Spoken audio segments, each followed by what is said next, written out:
गणेश पुराणातील आज आपण 6वा अध्याय ऐकणार आहोत। त्याच्या अगोदर आपण पहिल्या अध्यायामध्ये सोमकांत राजाची कथा ऐकली। दुसऱ्या अध्यायामध्ये सोमकांत राजा वनवासात जातो ती कथा ऐकली। तिसऱ्या अध्यायामध्ये वनवासाची तयारी आणि चौथ्या अध्यायामध्ये वनवासात जातो ती कथा ऐकली।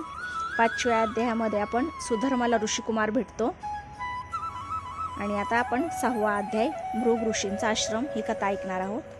अगोदर आपण गणेशाला वंदन करूया आणि आपल्या कथेला सुरुवात करूया। श्री गणेशाय नमः। वक्रतुंड महाकाय सूर्यकोटि समप्रभ निर्विघ्नं कुरु मे देव सर्वकार्येषु सर्वदा।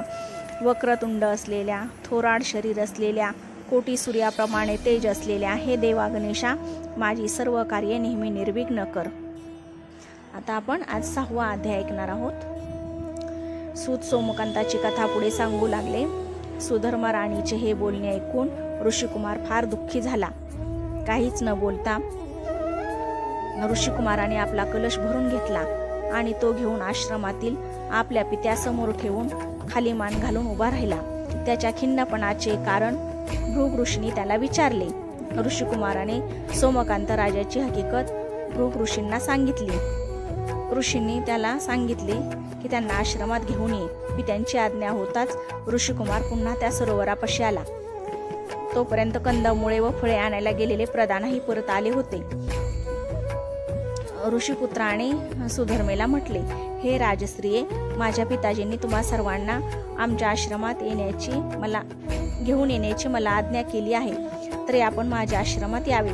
ऋषिकुमारांचे हे बोलणे ऐकून सुधर्मा अतिशय आनंदित झाली। नवीन चैतन्याचा आपल्या देहात संचार झालेला आहे असेच तिला वाटले। आपला पती व 2 प्रधान यासह ती पतिव्रता राणी ऋषिकुमाराबरोबर भृग ऋषीच्या आश्रमात गेली। गणपती व कार्तिक स्वामीप्रमाणे ते 2 अमात्य पुढे चालले आहेत। त्यांच्याप्रमाणे बृहस्पतीप्रमाणे च्यवन जात आहे व शंकर पार्वतीप्रमाणे ते राजा राणी कैलास पर्वतावर जणू काही गमन करत आहेत। अशा प्रकारे ती मंडळी भृग ऋषींच्या आश्रमात येऊन पोहोचली। आश्रमात सर्वत्र वेदघोष कानावर ऐकू येत होता। नानाविध पशुपक्षी जन्मत असलेले आपले हाडवैर विसरून प्रेमाने त्या आश्रमात एकत्र हिंडत फिरत होते। तेथे वारा सुशीतल होता, सूर्याच्या उन्हाचा त्रास नव्हता। त्या आश्रमात भृग ऋषी व्याघ्र चर्मावर बसलेले होते। त्यांना पाहता सर्वांनी नमस्कार केला।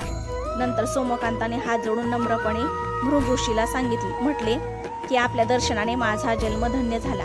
पूर्वजन्मीचे भाग्य आज उदयाला आले, म्हणूनच हे आपले पवित्र चरण मला दिसले। खरोखरच माझ्या पूर्वजांची पुण्याई थोर आहे हे निसंशय। महाराज, मी आजवर न्याय मार्गाने प्रजापालन केले। उभ्या आयुष्यात मी कधीही जाणून वा अजाणते पापकर्म केलेले नाही, तरीही माझ्या शरीराला ही दुर्धर व भयंकर व्याधी लागलेली आहे। मी पुष्कळ उपाय केले, परंतु ते सर्व निष्फळ ठरले। महाराज, आपल्या पुण्याने या परिसरात पशुपक्षी आपले निसंगत असलेले वैर विसरून गुण्या गोविंदाने एकत्र नांदताना पाहून मला आपल्याविषयी मोठा विश्वास उत्पन्न झाला आहे। माझ्यासाठी आपणच जर काही उपाय योजला तर ही व्याधी नष्ट होईल, अशी मला श्रद्धा माझ्या अंतकरणात निर्माण झालेली आहे। म्हणून मी आपणास शरण आलो आहे, तरी आपण माझे रक्षण करा, मला व्याधीपासून मुक्त करा। सोमकांत राजाची प्रार्थना ऐकून भृग ऋषी म्हणाले, राजा, तू काळजी करू नकोस। आजपर्यंत माझ्या या आश्रमात आलेल्यांची दुःखातून व संकटातून मुक्तता झाली नाही असं कधी झालेलंच नाहीये। मी तुझ्या दुखण्यावर उपाय सांगेन। तुझ्या पूर्वजन्मातील पापामुळेच राजा तुला हे दुःख भोगावे लागत आहे। ते पाप कोणते तेही मी तुला सांगेन, परंतु प्रथम आपण भोजन करून घ्या। अरण्यातून प्रवास केल्यामुळे तुम्ही सर्वजण फार श्रमला आहात व भुकेने तुमचे चेहरेही सुकून गेलेत। भृग ऋषीच्या या बोलण्याने सर्वांनाच फार समाधान झाले।